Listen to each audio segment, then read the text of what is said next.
আসসালামু আলাইকুম। যারা প্রবাসে আছেন ভাই, একটু বিবেচনা করে চললেন, একটু বিবেক খাটায় চললেন। কোন দেশে কোন আইন, কোন দেশে কোন কালচার, এগুলো নিয়ে যদি এগুলো না বুঝতে মাথায় না ঢুকে যদি চলতে না পারেন, হুদাই প্রবাসে আইসেন না ভাই। হুদাই বিদেশ নামক শব্দটা প্রোফাইলের পাশে এই অমুক দেশ প্রবাসী, অমুক দেশ প্রবাসী, এই জিনিসটা লাগায়েন না ভাই, বুঝছেন? এই যে কয়টা কুকুরের সামারা আসছে প্রবাসে, আইসা কি করছে, গোটা কয়েকটা, পুরো দেশের ইজ্জত সমান শেষ এই গোটা কয়েকটা কুত্তা বাচ্চাদের জন্য। এই গোটা কয়েকটা কুত্তা বাচ্চা কি করে জানেন? আইসা একটা সুন্দর মেয়ে দেখলো, এই তার ক্যামেরাটা অন করে এভাবে এভাবে মানে পিছনে সুন্দর একটা মেয়ে আছে আর ওই ভিডিও করতেছে, সাইডে থাকতেছে, ভিডিও করে থাকতেছে টিকটকে। তো টিকটকে কি হয়েছে, যে দেশে মানুষ আছে, যে দেশে তুমি যাইবা, তো ওই দেশের মানুষের কাছে ভিডিও আসবো বা আমাদের ভিডিও তাদের কাছে যাইবো, এরকমই তো নিয়ম সোশ্যাল মিডিয়া। যারা কাছে থাকে এদের কাছে বেশি সচরাচর হয়, ভিডিওটা ছড়ায়।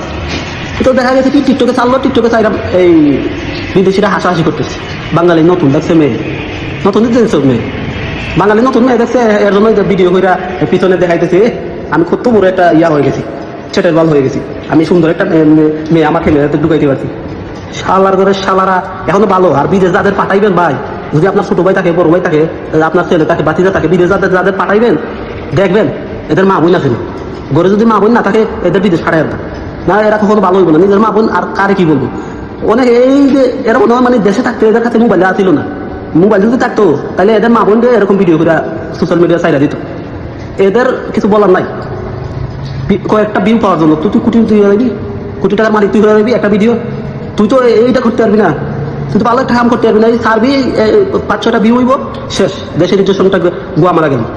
দেশের আগে একবার না 5 বার চিন্তা করবে যে আমরা বাংলাদেশের নাগরিক, আমরা এই 4 দেশে কাজ করতে, আমরা আমাদেরটা মেনটেন করে চলতে হইব। আমরা এত তাড়াহুড়া করে লাভ নেই, আমরা এত ফাল মারার দরকার না। আরেক মেয়ের পিছনে এই ক্যামেরার দোকানে আমার দরকার নেই ভাই, আমার দরকার আছে, আমার দরকার আছে। বলেন, তোমার কেউ যদি প্রশ্ন করে এই তো তুই আমার ভিডিও করছ কেন, বাসায় তো জানবি না ম্যাডাম, বাসায় জানবি না, উত্তর দিবি কি? এর জন্য মানে এই যে মালয়েশিয়া আমি আছি না, মালয়েশিয়া বাঙালিদের দেখতে পারে না, মালয়েশিয়ানরা যারা মালয়েশিয়ান আছে আমাদের দেখতে পারে না ভাই, এটা মিথ্যা কথা বলবো না। আমরা কামলার মতো চলতে হইব। আমরা যদি মানে তাদের ইয়া করি, তাদের কথার বাইরে চলে আমরা চলতে পারবো না, আমাদের দেখতে পারবো না, আমরা তাদের কাছে খারাপ হয়ে যাবো, এটাই বাস্তব। কাজেই ভাই যারা বিশেষ করে মালয়েশিয়া যারা আছেন, তাদের কালচার মতো চললেন, তারা আমাদের দেখতে পারে না, এটা মাথার ঢুকে কিছু দিলে বেটা 3000 টাকা কামাই করো বেটা, আর খাস গিয়ে পরার খাবার খা, লজ্জা শরম করে।